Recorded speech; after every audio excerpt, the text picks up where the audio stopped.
रगत होइन, अब नलडौं है, अब नलडौं हामी। म यो पार्टी त त्यो पार्टी, म यो जाति त त्यो जाति, वर्ग यो धर्म यो भनेर हामी नलडौं। हामीले कमिलाबाट सिक्न पर्छ, म त्यो भन्न चाहन्छु। एउटा कमिलाबाटसम्म हामीले सिक्न सकेनौं भने हाम्रो मान्छेको जुनी हुनु धिक्कारको जुनी है। त्यसो भएको कारणले कमिलाको ताती जस्तो भएर अब हामीले यो देशका लागि श्रमदान गर्नुपर्छ। आदरणीय दाजुभाइ दिदीबहिनीहरू, आफ्नो पेटको लागि मात्रै श्रम गरेर हुँदैन, यो देशको लागि पनि श्रमदान गर्नुपर्छ म भन्न चाहन्छु। तपाईहरू तयार हुनुहुन्छ? धन्यवाद दिन चाहन्छु। अब थुप्रै कुराहरू छन्। अस्ति जेनजी आन्दोलनको कुरा मैले अलिकति गर्नुपर्छ होला, पर्दैन? सबै जेनजीलाई म हार्दिक अनुरोध गर्न चाहन्छु, please do not be misused, never be misused, never be misguided है। तपाईहरुलाई परिचालन कसैले गर्न सक्छ, जा भाइ त्यहाँ गएर झगडा गरेर आइज, म तँलाई केही हुनु दिन्न, प्रहरीले पक्रेर छुनु दिन्न, मेरो पार्टीमाथि गृहमन्त्री छ भन्ने किसिमले कुनै किसिमको चाहिँ प्रलोभन र दुरुत्साहनमा पारेर जेनजीलाई अथवा चाहिँ युवा पुस्तालाई कसैले पनि दुरुपयोग नगरोस्। यो देश पछि पर्नुको कारण सबैभन्दा ठूलो शक्ति भनेको, जनशक्ति भनेको चाहिँ युवा शक्ति हो। त्यो युवा शक्तिलाई नै खाली टाउका फुटाउनको लागि, टायर बाल्नको लागि दुरुपयोग गरेर हुन्छ। म सम्पूर्ण तपाईको चाहिँ जेनजीलाई भन्न चाहन्छु, डङ बाँझोबारी खन्नुहोस्। कुरा बुझ्नुभयो नि?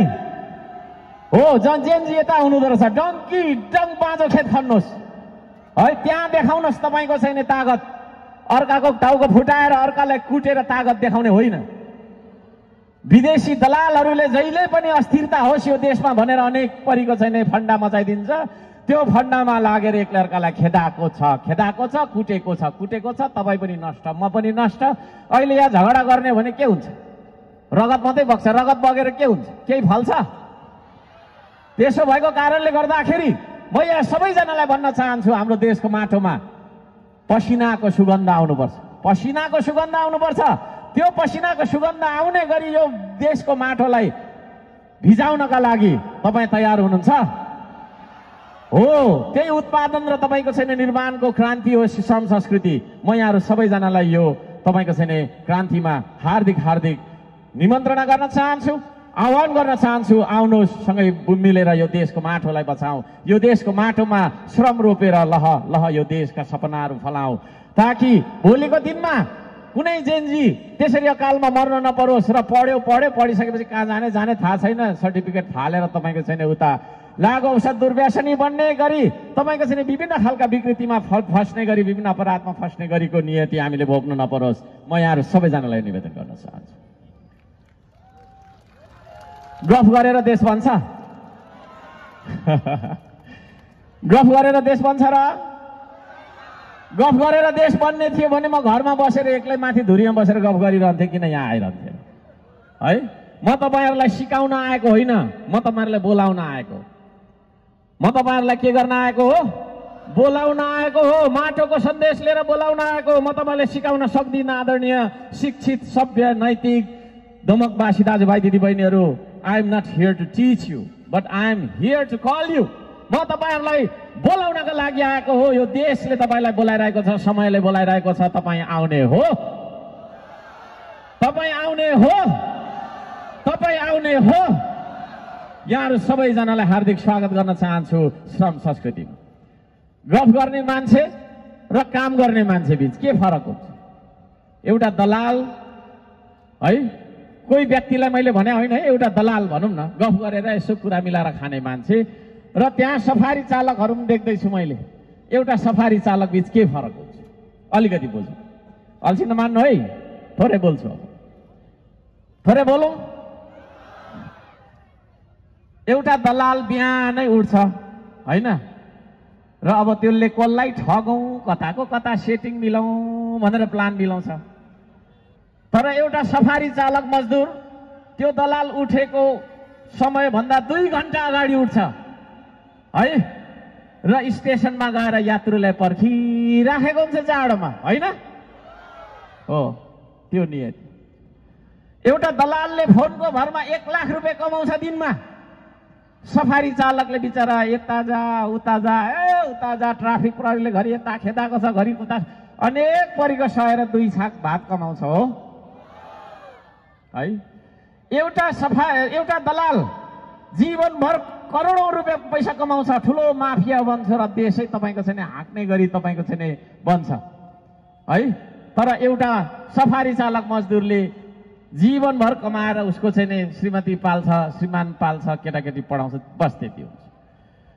जब एउटा दलाल मर्छ सबैले उसलाई सम्मान गर्छ, सलाम गर्छ, सलामी दिन्छ, तर एउटा सफारी चालक मर्दाखेरि बिचरा मलामी पनि आउँछ कि आउँदैन है। यो नियति कसरी भयो यहाँ? म यो प्रश्न गर्न चाहन्छु नेपाली समाजलाई। एउटा ढाक्ने मान्छेलाई त्यत्रो सम्मान गर्ने समाजले पसिना बगाएर खाने मान्छेलाई किन अपमान गर्छ?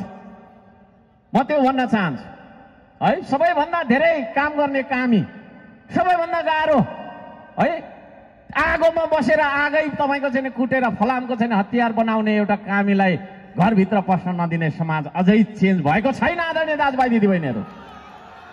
त्यसो भएको कारणले गर्दाखेरि श्रमको कारणले गरिने विभेदको अन्त्य गर्नका लागि, जरा उखाल्नका लागि आएको शक्ति पनि श्रम संस्कृति रहेको म निवेदन गर्न चाहन्छु। यहाँहरू सबैजनालाई म भन्न चाहन्छु, कामप्रतिको दृष्टिकोण, हामीले श्रमलाई हेर्ने दृष्टिकोण हामीले बदल्नुपर्छ। जबसम्म श्रमलाई हेर्ने दृष्टिकोण हामी बदल्दैनौँ तबसम्म हाम्रा मान्छेहरू बेरोजगार भएर हिँड्छ, बरु काम गर्दैन। यहाँनिर डिग्री पढेका भाइहरू भतिजाहरू कुही भोक लागेर बिहानदेखि खाएको हुँदैन होइन, खाइस भात भन्दा म त खाएँ भन्छ, भोक्कै हिँडिरहेको हुन्छ। ऊ ज्याला मजदुरी गर्न चाहँदैन, पसिना बगाउन चाहँदैन, उसलाई ठुलै घुम्ने कुर्सीमा सिसाको अफिस चाहियो है। अनि तपाईँ पनि घुम्ने कुर्सीमा घुमिरहने, म पनि घुम्ने कुर्सीमा, भयोभरको पढे लेखेको घुम्ने कुर्सीमा घुम्ने, अनि तपाईँ पनि हाकिम, म पनि हाकिम होइन, सबैजना एकदम ठुल्ठुलो। अनि श्रम कसले गर्ने? श्रमप्रतिको दृष्टिकोणलाई चेन्ज गर्न चाहन्छ श्रम संस्कृतिले। त्यो श्रम संस्कृतिमा तपाईँले मलाई साथ दिने हो। काम कुनै पनि सानो हुँदैन। यो देश पछि पर्नुको कारण यही हो, मूल कारण मैले थाहा पाएको कुरा यही हो। हामी काम गर्न लजाउँछौँ। त्यसो भएको कारणले गर्दाखेरि आदरणीय दाजुभाइ दिदीबहिनीहरू, काम गर्न लाज नमानोस् भनेर धरान उपमहानगर नगरपालिकाको पदीय हिसाबमा सबभन्दा ठुलो मान्छे म है। मै हो सबभन्दा, तपाईँको चाहिँ अन्तिम सिग्नेचर गर्दा मै हो। बजेट बनाउनेदेखि लिएर नीति तथा कार्यक्रम सबै मैले गर्नुपर्ने हुन्छ। तर त्यस्तो मान्छेले फाटेको लुगा लगाएर 4-4 वर्ष श्रम गरेर नाला सफा गरी हिँड्नुको कारण के हो त भन्दाखेरि, जहाँ गएर काम गर भनेर मात्रै देश चल्नेवाला छैन। यसरी काम गरौँ, आउनुहोस् तपाईँ पनि भनेर मैले बोलाउन चाहेको। पानी यसरी बोलाउन चाहेको। अब म धरानको प्रमुख हुँदासम्म पनि मलाई के भने त, ढुङ्गे, जङ्गली, पाखे, केही नजान्ने, बौलाहा, भयभरको अपमानजन्य नामहरू दिए। गोरु, गधा सबै दिए है, सबै दिए। अब म जस्तो नगरको प्रमुखलाई त त्यसो भन्छ भने एउटा आम जनताले श्रम गर्यो भने उसलाई कति हेप्दो रहेछ। अड्कल गर्नुहोस् तपाईँले। काम गर्ने मान्छेलाई हेप्ने, काम गर्ने मान्छेलाई शोषण र तपाईँको दमन गर्ने यो जुन चलनको तपाईँको चाहिँ अन्त्य नगरिकन यो देश बन्नेवाला छैन। त्यसले गर्दाखेरि त्यो चलन सामाजिक रूपान्तरणको अभियान हो यो श्रम संस्कृति। तपाईँलाई लाग्ला एउटा पार्टी रहेछ, भोट माग्न आयो साथीले, यसो चाहिँ जित्यो भने जाला, जितेन भने के गर, त्यो होइन, त्यो होइन, त्यो होइन। We want to change the nation from the root, from the root है। जराबाट यो देशलाई, राष्ट्रलाई परिवर्तन गर्नका लागि हामी अभियान चलाइरहेको कुरा म यहाँहरू सबैजनालाई हार्दिक निवेदन गर्न चाहन्छु। प्रकृतिको संरक्षण गरौँ, संस्कृतिको सम्वर्धन गरौँ, प्रविधिको विकास गरौँ। यहाँहरू सबैजनालाई म भन्न चाहन्छु, एकचोटि म सँगसँगै भन्नु ल, हुन्छ? प्रकृति जस्तो बन्न सकौँ। मैले सुनिन, कसैलाई विभेद नगर्ने, संस्कृति जस्तो बन्न सकौँ, सबैलाई आफ्नो ठान्ने, प्रविधि जस्तो बन्न सकौँ, जीवनलाई सहज बनाउने, प्रकृति संस्कृति र प्रविधिमा आधारित सिद्धान्त बोकेर अगाडि आएको छ श्रम संस्कृति। प्रकृतिको हामीले संरक्षण गर्छौं। हामी प्रकृति हौ, हामी मान्छेको लागि मात्रै अभियान चलाइरहेका छैनौं है। चराचुरुङ्गीलाई पनि माया गरौँ, हामीले वन्यजन्तुलाई पनि माया गरौँ। एउटा चरा मासिँदा के हुँदो रहेछ तपाईलाई थाहा छ होला नि। हिजो आज हामी विषादयुक्त तरकारी खान्छौं। किन खान्छौं भन्दा चरा छैन। चरा भए पो चराले त्यो किराहरू खान्थ्यो।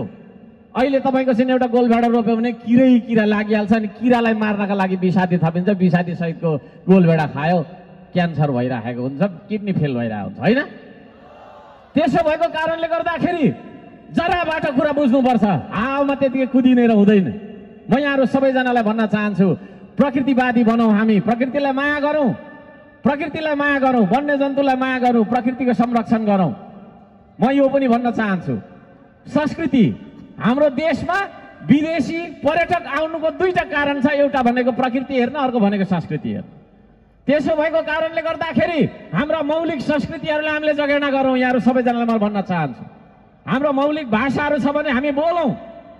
किनभने संस्कृति बनाउनका लागि हाम्रो पुर्खालाई हजारौं वर्ष लागेको थियो। हजार वर्ष लागेर पुर्खाले बनाइदिएको संस्कृति हामी अहिले आधुनिकताको नाममा कोरियन भाषा बोल्छौं, बरु इङ्ग्लिस बोल्छौं, तर बोल्दैनौं हाम्रो आफ्नो मौलिकता बिर्स्यौं।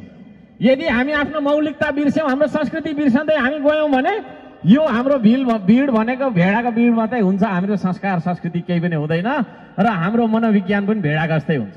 हामी भेडा हो।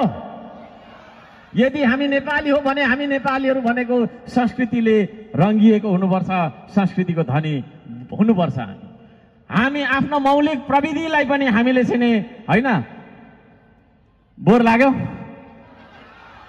सुनिन्छ यता बोलेको पछाडि? यसो गरिदिनु त, सुनिदो रहेछ। धन्यवाद। मौलिक प्रविधि है, मैले बारम्बार भन्ने गरेको तर्क अलिकति म यहाँ राख्छु, बोर नमान्नु होला। हाम्रो पुर्खाले हजारौं वर्ष पहिला ढिकी बनायो, जाँतो बनायो हैन।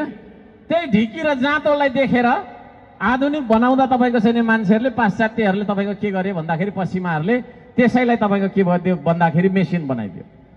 त्यो जाँतो दुईटा ढुङ्गा हैन, एउटा हतार राखेर यसरी घुमाउँदाखेरि अन्न पिनिदो रहेछ भन्ने आजभन्दा हजारौं वर्ष, 2000-3000 वर्ष पहिला हाम्रो पुर्खाले आविष्कार गरेको हो कि होइन?